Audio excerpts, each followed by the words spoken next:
Bismillahirrahmanirrahim. Kali ini kita akan membahas mengenai gangguan lambung dan dampaknya.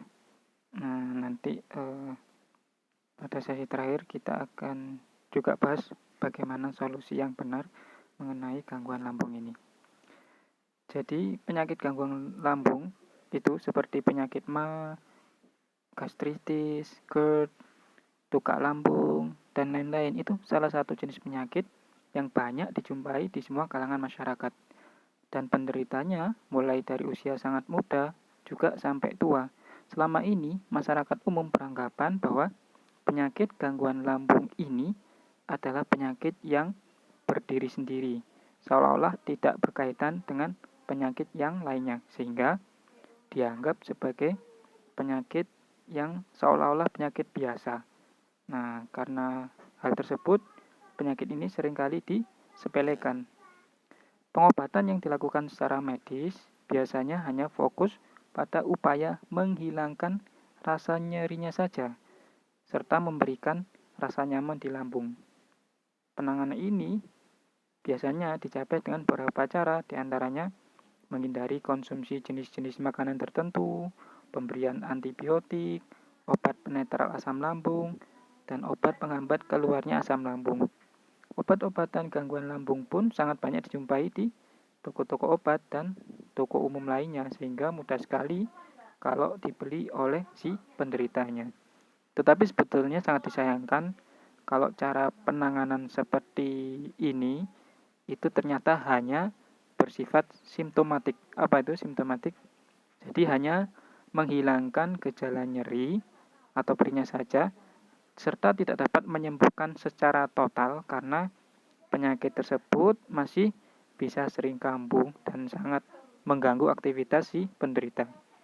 Nah, hal ini yang tidak mengherankan karena penanganan yang dilakukan ini itu tidak pada permasalahan utama, yaitu mengatasi penyebab terjadinya gangguan lambung.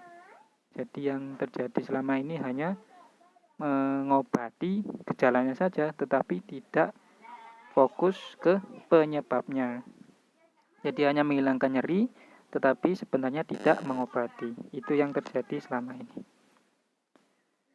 Apa saja gangguan lambung itu? Nah, jenis-jenis gangguan lambung itu sebenarnya ada banyak, tapi kita bahas sedikit saja ya. Di antaranya ada gastritis. Apa itu gastritis? Jadi berupa peradangan lambung yang terjadi karena rusaknya lapisan pelindung lambung atau mukus lambung. Itu kalau gastritis. Terus ada lagi tukak lambung. Apa itu? Kondisi di mana dinding lambung mengalami luka dan diakibatkan oleh lapisan atau mukus dinding lambung itu terkikis. Nah, penyebabnya ini bisa dari infeksi bakteri Helicobacter pylori atau penggunaan obat antiinflamasi non-steroid dalam jangka panjang. Terus ada lagi dispepsia. Apa itu? Jadi ini dikenal sebagai penyakit MA. Jadi maksudnya gini, kumpulan gejala yang diakibatkan oleh macam-macam penyakit lambung pada perut bagian atas. Jadi dispepsia itu ibaratnya kayak kebun binatangnya lah. Ya, jadi secara umum dinamai dispepsia gitu. Tapi kalau dibedah, di dispepsia itu ada macam-macam penyakit. Selanjutnya ada kanker lambung. Apa itu? Jadi kanker atau sel abnormal yang tumbuh pada organ lambung. Dan ada beberapa jenis, misalnya adenokarsinoma, yaitu kanker lambung yang menyerang sel-sel mukosa lambung. Ada karsinoid tumor, kanker lambung yang menyerang sel-sel penghasil hormon pada lambung. Terus ada GIST, kanker lambung yang menyerang jaringan ikat otot-otot di dinding lambung, dan lain sebagainya. Jadi kalau membahas kanker ada banyak macam ya. Nah, selanjutnya ada gastroparesis. Apa itu? Jadi lambung itu lambat dalam mencerna makanan karena otot-otot pada dinding lambung ini tidak bekerja sebagaimana mestinya. Penyakit ini terkait dengan saraf lambung. Jadi kalau jenis penyakit ini itu kalau di tempat kami bisa melalui terapi tanpa obat. Terus ada lagi GERD. GERD itu kondisi di mana asam lambung dan isinya naik ke esofagus atau naik ke kerongkongan, sehingga menyebabkan iritasi pada dinding esofagus dan rasa nyeri di ulu hati atau mungkin istilahnya heartburn. Jadi asam lambung ini memang dapat mengiritasi dinding esofagus sehingga terjadi peradangan, penyempitan esofagus akibat jaringan parut dari luka yang mengering, bahkan meningkatkan resiko terjadinya kanker esofagus. Nah, jadi memang kalau kondisi asam lambung dibiarkan secara terus-menerus dan ditangani dengan penanganan yang keliru, maka efek sampingnya akan banyak di kemudian hari. Apa saja nanti kita bahas lebih dalam lagi ya. Jadi jenis pengobatan yang terkini yang saat ini itu seringkali hanya berfokus pada ini, penetralan asam lambung. Yang pertama dengan pemberian antasida, yaitu obat yang bersifat basa. Ini di warung-warung banyak jenis obat ini, banyak dijumpai. Terus yang kedua, penghambat produksi asam lambung. Ada 2 jenis. Ada obat antagonis reseptor H2. H2 itu histamin 2. Terus ada obat golongan PPI, proton pump inhibitor. Kita bahas mengenai pemberian antasida. Pemberian antasida itu kan sifatnya basa dan memang bertujuan untuk menetralkan asam lambung, sehingga lambung akan terasa nyaman dan tidak merasakan perih kembali. Nah, penanganan ini itu menyebabkan asam lambung tidak mempunyai kemampuan memecah makanan kompleks yang masuk dalam lambung, sehingga makanan ini sebagian besar akan terbuang melalui feses. Hal ini yang mengakibatkan produksi nutrisi sel akan terhambat, yang dalam jangka waktu lama akan berujung pada banyak gangguan sistem pada tubuh. Terus jenis yang kedua, obat antagonis reseptor H2 atau istilahnya H2 blocker. Ini bertujuan untuk mengurangi sekresi asam lambung dengan cara menghambat senyawa H2 yang berperan merangsang dan melepaskan zat asam pada lambung. Dengan dihambatnya histamin 2 ini, maka kadar asam di dalam lambung itu bisa diturunkan. Nah, antagonis reseptor H2 ini digunakan dalam pengobatan dispepsia, ulcus pepticum, dan GERD. Tetapi pada perkembangannya itu digantikan oleh jenis yang kedua, apa itu? Obat golongan PPI atau proton pump inhibitor. Ini obat yang dinilai lebih efektif dalam menurunkan sekresi asam lambung. Sehingga PPI ini bekerja dengan cara menghambat sistem enzim yang memproduksi dan melepaskan asam lambung, sehingga asam lambung menurun secara drastis. Nah, pemakaian obat jenis ini itu meniadakan sekresi asam lambung, sehingga yang terjadi makanan sama sekali tidak bisa dicerna oleh lambung, dan hampir semuanya itu akan terbuang melalui feses. Nah, apa akibatnya? Akibatnya ketika nutrisi sel sama sekali tidak terbentuk, sel-sel tubuh ini akan rusak, sehingga terjadi kerusakan organ dan muncul banyak gangguan sistem tubuh. Pemakaian jangka panjang pada obat ini juga dapat menimbulkan kenaikan gastrin darah dan dapat menimbulkan tumor karsinoid ketika obat ini diuji cobakan pada tikus percobaan. Cara penanganan gangguan lambung dengan cara penetralan asam lambung sebagaimana yang kita bahas tadi, antasida dan penghambat produksi asam lambung ini, itu sangat umum dilakukan baik di kalangan masyarakat maupun medis. Terlebih pada saat bulan puasa, di mana saran mengkonsumsi obat-obatan di atas obat-obatan tadi, biasanya itu dalam satu hari bisa dilakukan 2 kali konsumsi, pada waktu sahur dan pada waktu berbuka. Penanganan ini tuh nampaknya kan sangat efektif untuk mengatasi gangguan lambung secara instan pada saat itu juga. Jadi saat gejala sakit mual, kembung, nyeri di ulu hati, dan lain-lain yang dirasakan oleh penderita umumnya akan cepat mereda. Akan tetapi penanganan pada obat ini itu hanya bersifat simptomatik atau hanya sementara. Nah, dan gangguan lambungnya akan kambuh kembali. Kenapa? Karena akar masalahnya itu yang tidak diobati. Jadi seolah-olah hanya nyerinya saja yang diobati. Apabila hal ini ditelaah lebih lanjut, tidak kita sadari ternyata solusi tersebut sebenarnya hanya akan memunculkan suatu permasalahan baru yang sangat serius. Nah, apa saja? Mari kita bahas. Nah, ketika lambung bermasalah dan sering dinetralkan, maka lambung tidak maksimal dalam mengurai makanan dari polimer menjadi monomer. Jadi sel-sel kita itu kan butuh makan.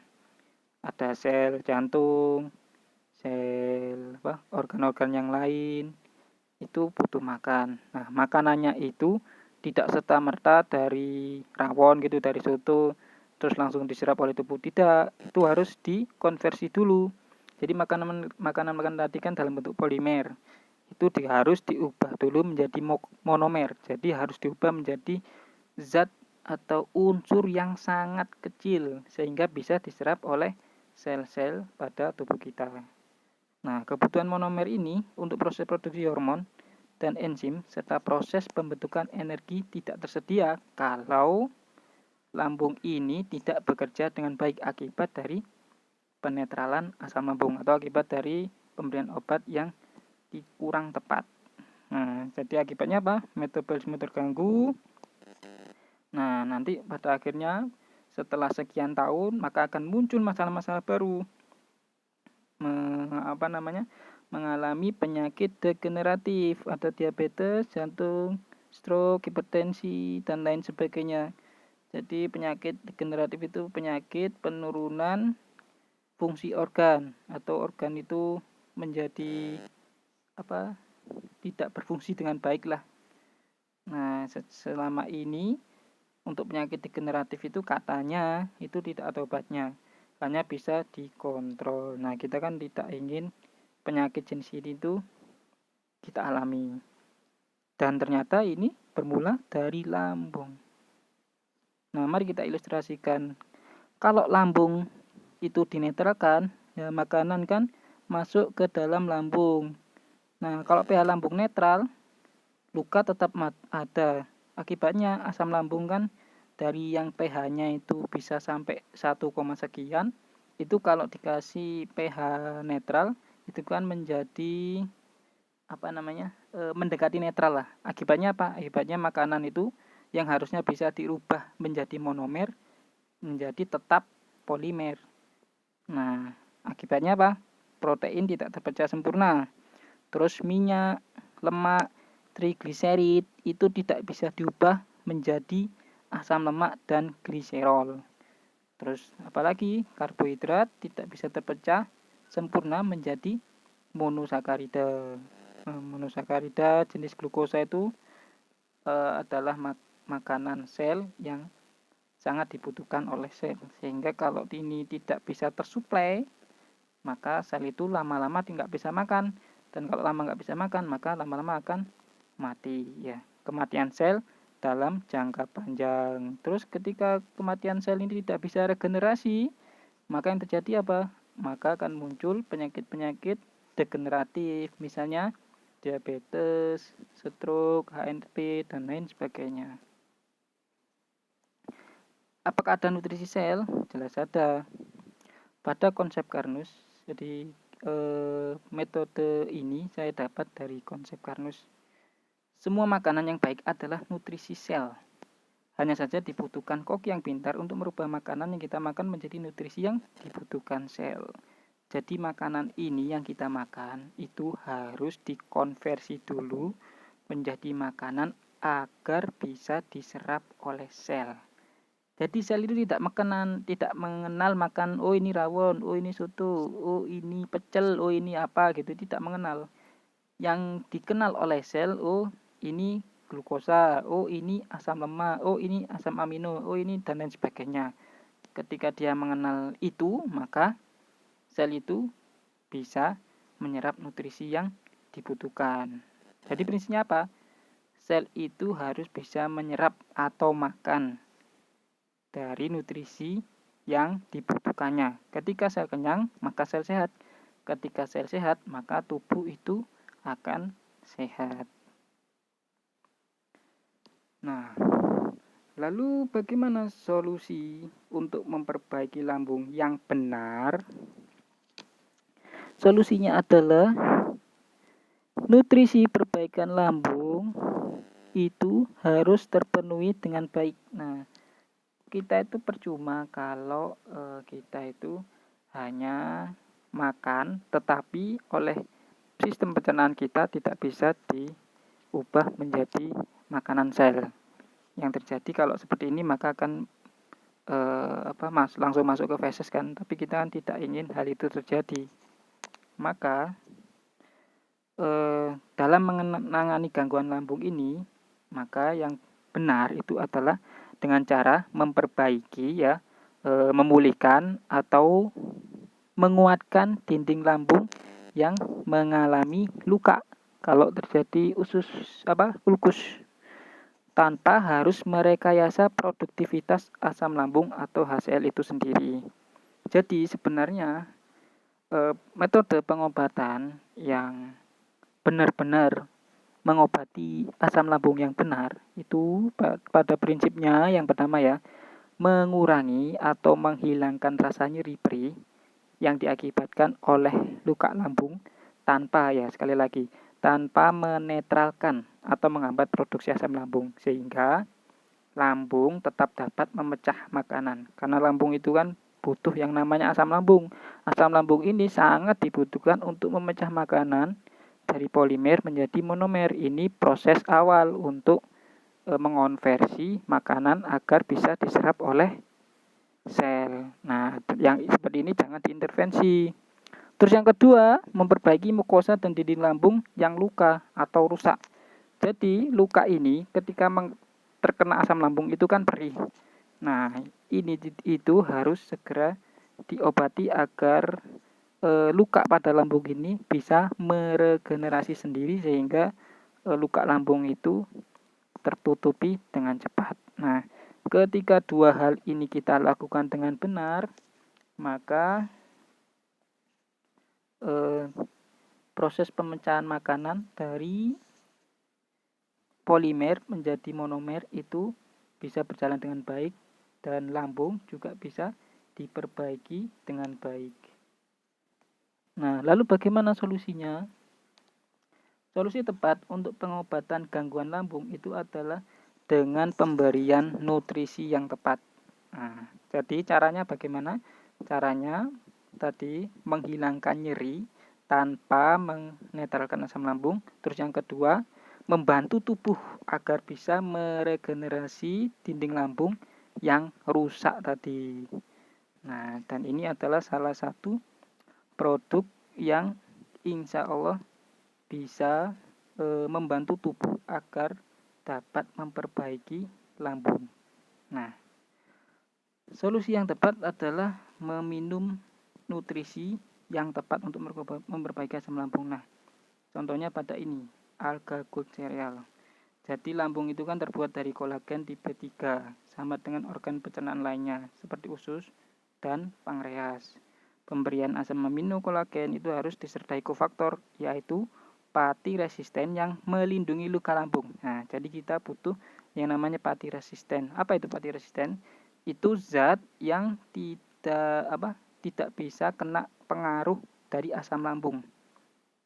Jadi kan makanan ketika kena asam lambung itu kan jadi semacam meluruh gitu ya. Tapi kalau pati resisten ini enggak.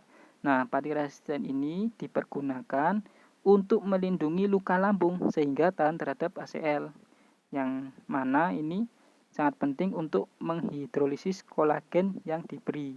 Nah, dari kolagen sereal ini tadi. Terus pemberian fosfolipid untuk memudahkan emulsi minyak yang terdapat pada makanan yang dikonsumsi. Jadi saya ulangi ya, pada produk ini itu ada yang namanya kolagen, ya jenis kolagen dari sapi ya. Jadi kelebihan kolagen sapi halal dalam sereal AG ini dibandingkan dengan yang produk lainnya. Jadi kenapa kok harus kolagen sapi? Karena pada kolagen ini itu terdapat susunan asam amino utama yang menyusun ikatan triple helix ya, seperti glisin, hidroksiprolin, prolin dalam jumlah besar dibandingkan pada kolagen jenis lain seperti kolagen ikan. Dimana ketiga jenis asam amino tadi ya, glisin, hidroksiprolin dan prolin tadi itu merupakan penyusun utama jaringan ikat pada manusia. Jadi bukan sembarang asam amino ya, hanya asam amino tertentu yang terdapat pada kolagen sapi tadi. Nah, dan dimana nutrisi itu tadi digunakan untuk jaringan ikat lambung sehingga lebih sesuai menggunakan kolagen sapi daripada kolagen ikan. Nah, terus kenapa kok pakai kolagen ini? Karena tidak menimbulkan resiko alergi seperti pada kolagen ikan. Terus juga berbentuk bubuk halus berwarna putih. Nah, dan ukurannya nano. Jadi ukurannya tidak sembarangan. Ukurannya sangat kecil. Jadi berubah hidrolyze kolagen dengan berat partikel itu kurang dari 3000 Dalton.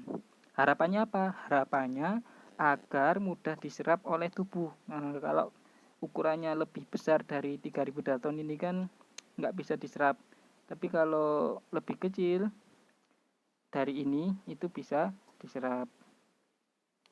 Dan kelebihannya tidak ada tidak ada aftertaste amis seperti pada kolagen ikan sehingga dapat dimasukkan dalam produk akhir. Hal ini yang membuat sereal AG ini dapat mempunyai kadar kolagen lebih tinggi dari produk lainnya. Iya. Terus juga ada yang namanya bekatul beras. Bekatul beras ini sejenis kulit ari beras yang dihilangkan dalam proses penggilingan padi. Nah, beberapa penelitian dari bekatul itu terhadap kesehatan itu berfungsi sebagai antioksidan alami, terus mempunyai aktivitas kemopreventif terhadap kanker kolon, payudara, paru-paru, hati, kulit, dan lain sebagainya. Terus dapat menurunkan jumlah adenoma, pendarahan usus. Terus konsumsi ini juga dapat mengurangi resiko pembentukan polip kolorektal sebesar 40%, itu menurut penelitian. Terus juga mengandung oat. Oat ini jenis serealia yang terbukti baik untuk kesehatan karena mengandung serat, protein, vitamin, dan mineral yang tinggi. Oat ini juga kaya nutrisi sehingga efektif untuk menurunkan kolesterol buruk LDL, serta menurunkan risiko penyakit jantung. Nah, serat laut air dalam oat ini juga dapat menangkap dan mengikat kolesterol dan membuangnya bersama feses. Nah, selain bagus untuk pertumbuhan anak, karena hormon auksin dalam oat ini cukup tinggi, serat dalam oat juga berfungsi sebagai zat pencegah kanker usus. Jadi manfaatnya sangat banyak ya dari mengkonsumsi AG sereal ini. Oke, mungkin itu dulu yang dapat kami sampaikan, mudah-mudahan bermanfaat. Jadi sekali lagi penyakit gangguan lambung ini sebenarnya bukan masalah yang sepele kalau dibiarkan. Nah, namun penanganan yang tepat itu harus dilakukan, karena kalau penanganan yang tidak tepat itu tadi menimbulkan berbagai penyakit generatif yang sampai saat ini katanya tidak bisa disembuhkan. Baik, seperti itu kami akhiri. Wassalamualaikum warahmatullahi wabarakatuh.